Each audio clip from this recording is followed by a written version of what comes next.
Hello Facebook business করা কমার্সের জনগণ, আজকের ভিডিওটা এক্সক্লুসিভলি শুধুমাত্র ফেসবুকের মাধ্যমে যারা ইনকাম করতে চান তাদের জন্য। তাই ভিডিওটি না টেনে সবটুকু দেখবেন। আর যারা নতুন এসছেন তারা তো জানেন না যে কী কী ভিডিও আমরা দিই, যেহেতু জানেন না তাই ভিডিও ভালো লাগলে সাবস্ক্রাইব করবেন, জেনে যাবেন আমরা কোন কোন ভিডিওগুলো আপলোড করি। আর যারা আগেই সাবস্ক্রাইব করেছেন তাদেরকে তো অবশ্যই প্রচুর ধন্যবাদ দিয়েছি, আজকে আরেকবার দিয়ে নিলাম। তো আজকে আলোচনা করব ফেসবুকে ইনকাম করা যাবে কিভাবে, অর্থাৎ যারা বিজনেস করছেন তারা বুস্ট করলে কিভাবে ইনকাম করতে পারবেন। যদিও বুস্টিং নিয়ে আমাদের এর আগেও 2টা ভিডিও আছে, তারপরেও আমি আরও কিছু ভিডিও বুস্টিং নিয়ে বানাবো, কারণ আপনাদের বেসিক কিছু কোশ্চেন আছে, সেই কোশ্চেনগুলোর আলোকে আজকের ভিডিওটা শুরু করে ফেলবো। ইন্ট্রোর পরে ইন্ট্রো দেখে আসি।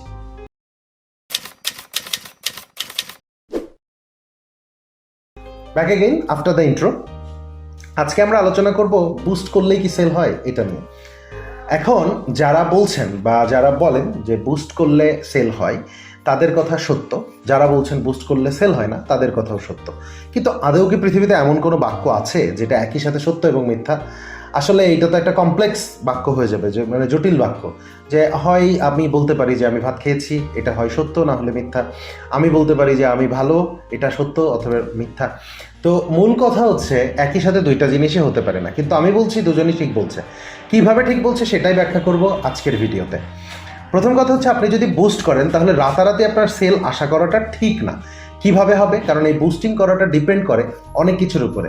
প্রথম কথা হচ্ছে আপনি কিভাবে টার্গেট অডিয়েন্স ফিক্স করছেন, কোন কন্টেন্টটা বুস্ট করছেন, আপনার ফটোগ্রাফি স্কিলটা কেমন হচ্ছে, আপনি কি শুরু করছেন এটা মাত্র?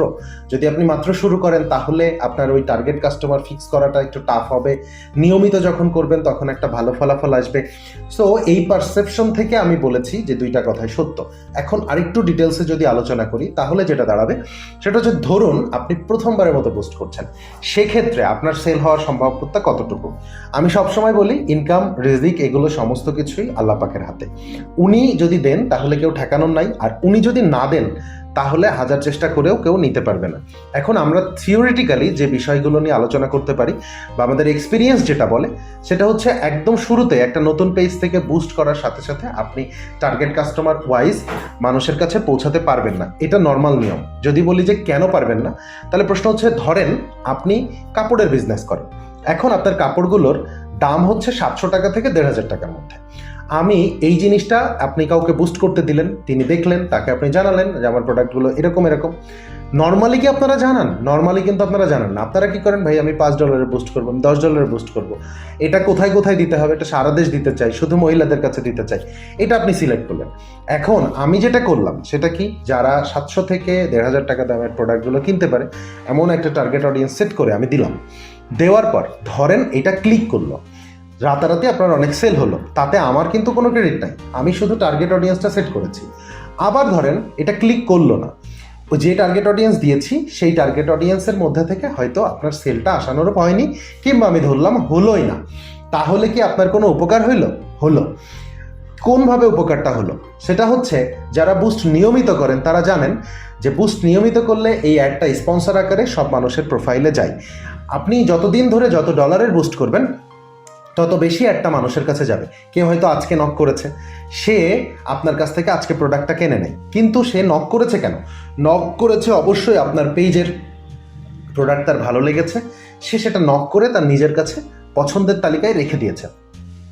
পরবর্তীতে যে কোনো সময় তার যখন প্রয়োজন হবে তখন কিন্তু সে আপনার কাছে ওই প্রোডাক্টের জন্য নক করতে পারে, তার পরবর্তী কেনাকাটাই আপনার কাছে আসতে পারে।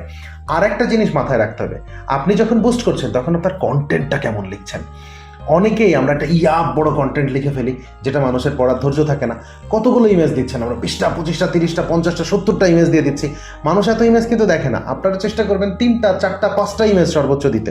মানুষ যখন কেউ নক করবে আপনার কাছে তখন কিন্তু আপনি তাকে আপনার দোকান ভরে ইমেজ দেখাইতে পারেন, কথার প্রেক্ষিতে কথাটা চালাইতে পারেন, কন্টিনিউ করতে পারেন, তাকে কনভিন্স করতে পারেন। সো এই যে কাস্টমার সাপোর্ট, এইটা ডিপেন্ড করে। তাহলে একটা বুস্টের সেল কিসের উপর ডিপেন্ড করে? আপনার কন্টেন্টের উপর ডিপেন্ড করে, আপনার ফটোগ্রাফির উপর ডিপেন্ড করে, আপনার কনভারসেশনের উপর ডিপেন্ড করে, এবং আপনি কতদিন কত ডলার ব্যয় করছেন, কোন টার্গেট কাস্টমার সেট করছেন, এগুলোর উপরে ডিপেন্ড করে। তাই আগেই মাথায় রাখবেন, বুস্টিং মানেই কিন্তু সেল না। তবে বুস্টিং যদি আপনি নিয়মিত করে থাকেন তবে টুডে অর টুমোরো আপনার বিজনেস অবশ্যই দাঁড়িয়ে যাবে, কারণ ফেসবুকের এটা খুব লিগাল একটা ব্যাপার। ঠিক আছে, দেখা হবে অন্য কোনো ভিডিওতে। এই ভিডিওর যদি ভালো লেগে থাকে তাহলে অবশ্যই ভিডিওটা শেয়ার করবেন, সবার যেন উপকারে আসে, কারণ এই জ্ঞান অর্জনটা সবার জন্য প্রয়োজন। টাকা খরচ করে বুস্ট করবেন, কেন করছেন, কি করছেন সেটা জানা তো আপনার কর্তব্য। আবার অন্য কোনো ভিডিওতে দেখা হবে, সেই পর্যন্ত সকলে ভালো থাকবেন, সুস্থ থাকবেন। Till then take care, tata.